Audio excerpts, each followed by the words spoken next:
This video is brought to you by Bespoke Post. Bespoke Post is a monthly subscription box for guys who give a damn. Each box is packed with high-quality gear and useful advice to help step up your life. The contents of each box ranges from tools and drinks to gear for style and travel, like this Nakiri box, which includes a Japanese-inspired German kitchen knife from Zwilling. It has a full tang, high-carbon blade and a ridiculously sharp edge out of the box. When you sign up, you'll take a quiz that helps teach Bespoke your interests, and at the beginning of each month, you'll get to see what's in your box before it ships. If you don't like it, you can choose from other boxes available, skip that month, or return or exchange it hassle-free, and you can even add on other items from their store to ship with your box. For members, each box will cost $45 with free shipping, $55 for non-members, and has a total value of at least $70, often much more. If you want to see what it's all about, join the club using the link in the description and use coupon code BEST20 to get 20% off your first box. Welcome back, everybody. My name is Taylor Martin. This is the Best Damn EDC, and it's not quite time for another EDC Weekly, but it is time for my personal EDC update. I've been doing them every 3 months or so that's 4 per year.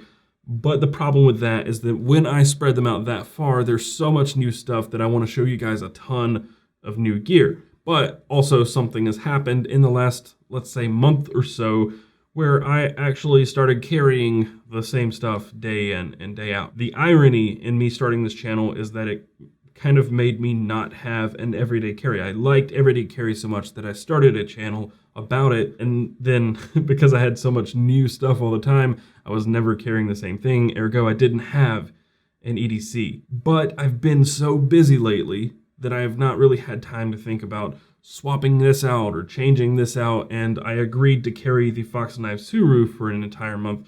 So that has really focused my EDC down to the same gear almost every single day. So for the first time in probably a full year or more, I actually have an everyday carry, and the only thing in that carry that's really changing with any frequency is my watch. So that's what this video is about, but since I am in the new space and I just went to the post office and there was a package in my P.O. box, I wanted to show you guys something because, well, I floated this idea over on the Discord last week that if I keep this slat wall in the office and just paint it a better color than this off-white, that I would use part of this slat wall, I have 2 of them actually, I would use part of one of them to showcase things that you guys send me, be it artwork or, well,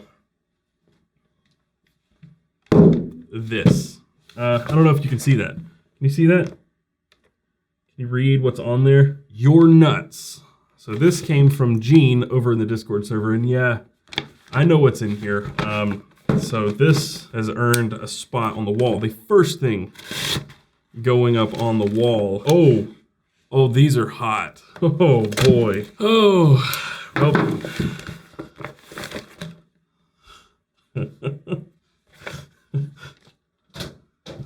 Hot pink truck nuts is the first thing going on the wall in my new office. Thanks, Gene.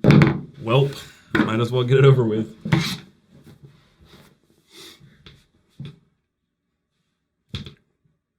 I have no words. None. I have literally no words.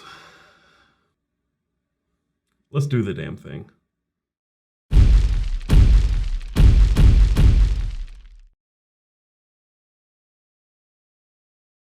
All right, so here we are with actually probably one of the first actual EDC updates from me since I started this channel, which feels kind of weird. But this is the gear that I've been carrying almost invariably for the last several weeks, maybe a little more than a month. I'm not exactly sure because it just kind of happened. I was changing gear constantly, and then all of a sudden I just kind of narrowed it down to this, and I've been carrying this stuff consistently. The only thing that's new really are the Airpods. So we'll get to that. So let's start with the knife. This is a Fox & Knives Suru. It's a Voxnaz design. This one is actually an Urban EDC Supply exclusive version of the Fox & Knives Suru.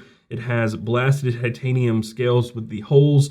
Not all of the Urban EDC Supply version have the holes, and then an acid etched blade. It's an M390 blade with a nice finger choil, beautiful ergonomics, titanium frame lock, on ball bearings, and it's got a flipper tab and a thumb hole.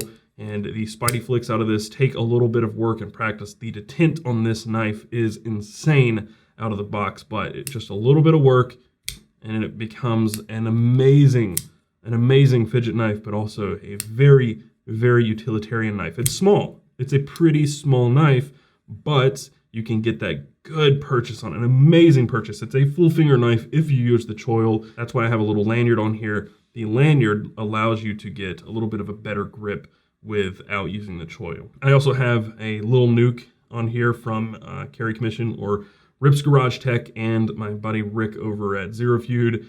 They designed this. This is a zirconium. I put this specific bead on there because there is a zirconium retention ball on the clip on this knife.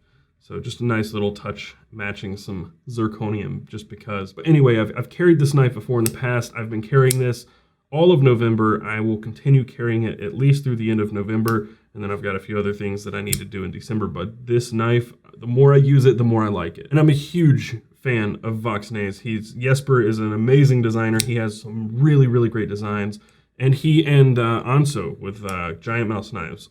Pretty much everything they do is golden. This is one of my favorites from Jesper. Next up is the key situation. We're gonna go through all the keys, but I recently switched back to the key bar because I have 2 keys for this office. I have a key for my P.O. box, I have a key at home, I have 2 keys for home actually. So I got a lot of keys. I only have 4 in here, but I have 2 rows of keys and 2 rows of tools.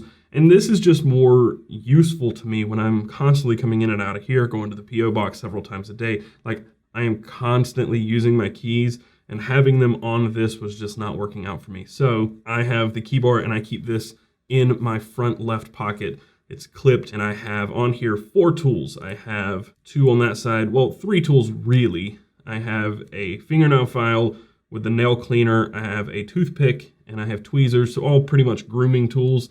And the key rabiner, I think this is the 2.0 or 3.0. So if I need to attach it to my key ring, I can, but typically this stays clipped inside my pocket. And that's all there is to it. This is the grooved titanium. I don't even know if this version's available anymore, and it has the deep carry clip. This thing's pretty lightweight for it having 4 layers, and it's a little bulky, but the one-handed use of all your keys is so, so nice. Just being able to quickly flip out your keys and use this thing totally one-handed is just really, really nice. The next keys are my Tacoma Keys, and I keep them on a magnetic quick release. This is the TI magnetic quick release from Urban Carvers. This specific set is one of my own that I did. I did a Carry Commission exclusive run or a sprint run with bronze anodization and laser etched the topo pattern in there. Thanks to Rick, who let me use his rotary laser engraver. But these we did last week. They sold out. I don't know if I'll do another run of them. If you guys want me to do another run of topo bronzed TI magnetic quick releases, I can, but I will link down below just to Urban Carvers since these are no longer available on Carry Commission. And what I do with these actually, I keep this clipped to my belt, and when I'm leaving the house, if I'm driving my truck, I grab my key. If I'm driving Alex's car, I grab her key. I have the same polarity magnet on the keys, so I can always just swap out and not have to worry about switching anything else. I can just always grab just the key rather than having to swap anything else out. It's very, very convenient. And then the flashlight. This one is not really a new addition. Jason with Prometheus gave me this at Blade Show, and I told him at the time, I'm not a huge fan of AAA flashlights, but this one has truly grown on me. I like the interface on this one a lot. So it will cycle through low, medium, high as you twist. So twist on, you just have to twist it on to cycle through the modes. But after I think about a second, it will reset to low. Rather than if you leave it on medium and then turn it off, the next time you turn it on, it's not gonna be on high mode, it'll be on low, which is a really nice little feature. But the coolest feature, and I took this off just for aesthetic, but the coolest feature is when this is on my key ring, this is the Beta QR. The QR in that stands for quick release. This is not magnetic, which means that it doesn't stick to the magnets from the TI magnetic quick release because this whole thing is brass and titanium, so it's non-ferrous, it doesn't stick. What you see sticking there is actually the battery inside, and it's such a faint magnetic pull that it doesn't really bother me. But this quick release is actually, there is a coil spring down inside there and it grips in that little groove there. So this is a totally different quick release mechanism. It is very secure. It's never popped off on me. These have been on my keys for weeks now, and I've not had any issues with this coming off unless I really wanted to. The only complaint I have is that when you want to put this back on, it's a two-handed job. And then my keys, the only ones I keep on my belt loop are these two, the flashlight and the truck keys, and they go on this, which is the Tale of Knives Keepster. So I was using the Clipster before. This is the Keepster, and this goes straight on your belt. So you can't take it off, but I put it on with my belt every morning, and it just stays there. And when my keys are not on it, it's very, very low profile, very discreet. It's like it's not even there. And then I clip my keys on it. I can do that one-handed. There are 3 quick releases here on my keys, but this has been the shortest and easiest way to manage the whole key situation. I understand that this may not be for everyone, but this is one of my favorite key setups that I've ever had, and I've always struggled with keys. So I have a key bar, a titanium magnetic quick release, a Prometheus Beta QRV2, and the Tale of Knives Keepster. So a lot going on with the keys, but that is my favorite key setup to date. All right, let's move on to the organizer. I have gone back and forth on organizers, but I always come back to this one. Always come back to this organizer, and this is, of course, the Yellow Birch Outfitters Pocket Pro in the Urban Gray. I love it. 3 pockets on the front. You've got your notebook pocket in the middle there, and on the back you have a zip pocket. I use this for, I have a little pair of fingernail clippers in there. I don't always keep them in there. I do keep this in there just in case. A little bit driver, magnetic bit driver, and a SIM tool. Sometimes I throw business cards and other things in the back of here, just little trinkets and odds and ends, sometimes memory cards, just all sorts of little things go inside here that I don't want to lose. And this always goes in my back right pocket. In the front, I of course have the Field Notes notebook. I don't use this a ton, but it's nice to have when I need it.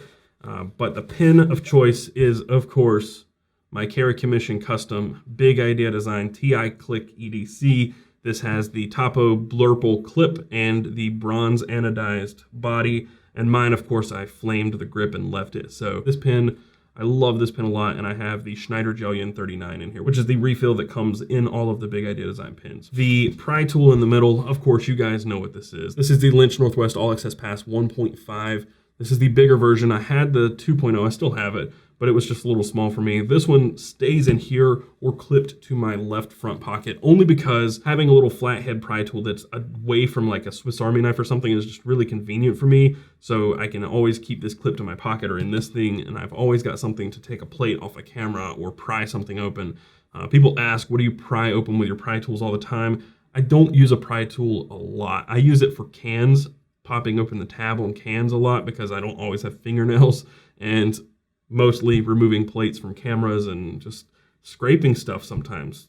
Little odds and ends. I don't use it a ton, but having it with me every day is beneficial. In the third pocket here is the other knife. I do usually carry 2 knives on me, and a Swiss Army knife is the secondary. This is a cadet, but it is a titanium cadet. You don't see too many custom cadets, and John surprised me with this one. So this is from Brassworks, John Smith. He surprised me with this after the video where I talked about I actually do like the cadet. I bashed the cadet, and then I reneged. I withdrew my negative opinion on the cadet. The cadet is now one of my favorite Swiss Army knives. It's really a toss-up between this and the Mini Champ, and that's one thing I do switch out from time to time. If I don't want to carry this, I'll throw the Mini Champ in here, but it's always one of those two. That is what I carry in my organizer, and that always goes in my back left pocket. I didn't mention where the knife goes. The Suru has been in my front right pocket. And then finally are the Apple AirPods. These are the AirPods Pro. I got them this past weekend. I don't know why I waited. Well, I do know why I waited so long to get AirPods. The original AirPods, I didn't like them. They didn't create a seal. They didn't sit in my ears well. The audio wasn't great in my opinion, mainly because there is no seal. So with these have active noise canceling. They also have a transparency mode, which takes your ambient noise around you and amplifies it just a little bit and lets you hear your surroundings while also listening to your music. These things are absolutely great, and they are expensive. They're $250, but the reason that I think they're worth it over other Bluetooth earbuds is how easy they work with if you have Apple products, how easy they work. You open up the case, pull one out, and it connects immediately, put it in your ear, and you can start playing when you take it out of your ear. If somebody interrupts you, because that's what always happens when you're listening to music, you're sitting in a coffee shop or whatever, you got both of them in, you pull one out and it pauses, you put it back in your ear and it keeps playing. Like, There are tiny, tiny little things that Apple has done with these that make them just really, really great. And I'm not usually the kind of person who gushes over Apple products like this, but the AirPods Pro are really, really good. I also have this handkerchief. So in the last video, I talked about a handkerchief. This one was sent to me by Noelle, who runs Mighty Hanks, because I had mentioned wanting a hank with a microfiber option on the back. And this works better for me than all the other hanks that I've used, mainly because I'm using it to clean lenses or my sunglasses. Having this microfiber option is easily the best feature in a handkerchief. It makes me not want to use this for other things like wiping a nose or whatnot. I can, but having that microfiber option on the back just makes me want to keep it a little nicer, just because I don't want to, you know, have Eleanor like wipe up spit up from Eleanor and then wipe my camera lens off. So not sure how I feel about that yet, but this right here stays in my back left pocket every day. This one, she sent several different ones. So this is the herringbone. She also sent a buffalo plaid, which is obviously one of my favorite patterns. So I love both of these Mighty Hanks. And then my phone. So you notice there is no wallet here.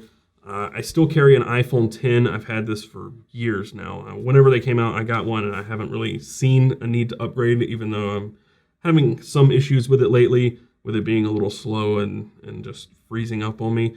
But the case is from Distill Union. This is the Wally wallet case, and it keeps just a couple of my cards in the back here. So I keep those in the back of here. If I need more cards, like a Sam's Club membership card or credit cards, I can throw them in the zip pocket on the Pocket Pro. But I don't see a need for a wallet now, and this doesn't impede wireless charging too bad. It does mess with it a little bit, so I can take the cards out and wirelessly charge. But I've really enjoyed having everything in one, because I almost always have my phone in my hand, and I always have to pull my wallet out. So having just all of this in one has been really, really nice. On my wrist is my gift to myself for hitting 100,000 subs. So most of you know that was a goal of mine for a very, very long time. And I searched really hard for the perfect watch. And this isn't the perfect watch, but I really liked the way this watch looked. I looked at it a ton. The looms on this are stupid good. And I wanted to have one. One of the reasons is when I'm recording videos like this, I don't know how long I've been going. I tend to talk for a long time, and all of these cameras, Sony cameras, shut off after 30 minutes. So you can see right here, I've been talking for about 22 minutes. So I hit start on the chronograph as soon as I start recording, and then I know when to stop talking and go reset all the cameras and go at it again. So this has been a really, really great watch. I wear this about, I'd say 5 out of 7 days. But it's also not the dressiest watch. It's a hardcore, hard use watch. You have a PVD coated stainless steel case, you have a sapphire lens, and a shock resistant chronograph movement. So the second hand, I can't show you right now, but the second hand actually has play in it. And I thought that was a flaw at first. I reached out to Lum-Tec and I'm like, hey, I spent $500 on this watch, and the second hand on the chronograph wiggles back and forth when you move the watch. And the owner of the company actually reached back out and he said, that's actually a feature of that Miyota movement. It's your shock resistance. So normally if you drop a chronograph or hit it hard on something, or if there is a hard shock to the watch, your gears can actually slip and you can actually break the movement. With this, the second hand for the chronograph is held in place with a magnet. That's why there's a little bit of play in it. And what that does is if there is a hard shock to the watch, instead of breaking those gears, the magnetic force will actually break, the second hand will move freely, and then it will snap back into place, and then you can just recalibrate it, which is very, very easy to do. As soon as he told me that, I'm like, oh, that's perfect, that makes sense. Cool. The strap, I have to say that it came frayed, but it's one of the highest quality straps I've ever had. They did replace it for me. They sent me another one. But rather than throw this one away, I decided to cut it straight and then burn the ends to keep it from fraying anymore. And I've not had any issues. It looks a little funny like this, but when it's on, it doesn't really look too bad. So that's the watch I wear most of the time, but I do switch watches from time to time just to mix it up a little bit. The other watch I wear a ton is this Bertucci I got. This is the Bertucci A4T Illuminated, and this is a tritium watch. It's also a quartz. Both of these are quartz movements, but they're also close to $500 watches. This one is a solid titanium construction. I wanted some hard use watches because I'm kind of hard on equipment. So what I can show you about this one is that it has integrated spring bars. So there are no spring bars. It's actually just lugs with, it's a solid titanium case. This thing is a tank and I really, really like it. And the tritium is really nice. It will wear out eventually, but Bertucci does say that they'll replace the tritium. You'll have to pay them, but they do provide the service of replacing the tritium once it dies after like 15, 20 years. Pretty cool. I really, really like the tritium in it. It looks great. The only thing about this watch that I'm not a huge fan of is the width of the strap. This is a 26 millimeter strap. This is 24, which is typically about as thick as I like to go, but 26 is like a wrist blanket. But there is no chance this is ever coming off your wrist without you wanting it to. And this is an extremely hard use watch, and I'm very happy with it. The other two watches I won't spend as much time on because I don't wear them as much. I did a video on this one. This is the Spinnaker Dumas. I kind of really like this watch, honestly. If I want to wear an automatic and I can dress this one up, I can wear the Spinnaker Dumas. I won't go too much in detail on it because I did make the video. And then in the last EDC update video, I said that I got a Citizen watch because I really liked it. I liked that it was a chronograph and it was solar, but I decided that that Citizen was a little too small for my wrist. It was 39 millimeters. So I sent it back and actually used Amazon's replacement policy and got a different Citizen. I had to pay a little bit of a difference in the price, but this is the Citizen's Avion, and it's also solar, so it's your Eco Drive, but this watch is just a little bit bigger. The only thing about this one compared to these two is that it doesn't have a sapphire lens, which is okay because I'm not wearing this one nearly as much. So I have a Barton rubber strap on here. This one is also 24. These three watches are all 24 millimeters, but I have this leather strap that I can use to dress up this watch. And there, I can dress it up with a leather strap pretty quickly and easily, and I like the way this one looks a lot. So this is my dress watch typically, and I know it's not a super high-end or really, really nice watch, but it's a Citizen, it's nice, it has every single thing I need and want in a watch, and it looks good on my wrist. It's a good size for me. It's 44 millimeters, so it is on the bigger side of watches, but for me, I have a pretty big wrist, almost an 8-inch wrist, so this one looks really nice on there. So these are the three watches I wear the most. I don't wear the Spinnaker nearly as much, but I do like this one as well. This is probably the nicest Spinnaker that they sent me. So there you have it. That is my EDC. This is what I'm carrying or wearing pretty much every single day. That's gonna do it for this video. If you found it helpful and you enjoyed it, be sure to hit that thumbs up button down below and subscribe to see more stuff like this in the future, and hit that notification bell so you're notified when I upload new videos. If you want to support what I'm doing here on this channel, everything you see in this video will be linked down below. Most of those are affiliate links, so if you purchase anything using those links, I get a little bit of a kickback, and it just helps pay the bills here, keep the lights on, and fund future purchases and whatnot. Just keep the show moving. You can also go to carry.best or carrycommission.com to purchase stuff directly from me. That's gear, merch, and all sorts of other goodies. But you can also go to patreon.com/bestdamnedc if you want to support there. And be sure to follow us around the web. You can find us on Twitter and Instagram at bestdamnedc. And there's also now a Facebook page and group that you can join, so you can check us out on Facebook as well. And you can share your EDCs there. I may do a Facebook group only version of the EDC Weekly in the future. But with all of that said, and until next time, carry on. And don't forget your truck nuts. God, what am I doing with my life? Oh.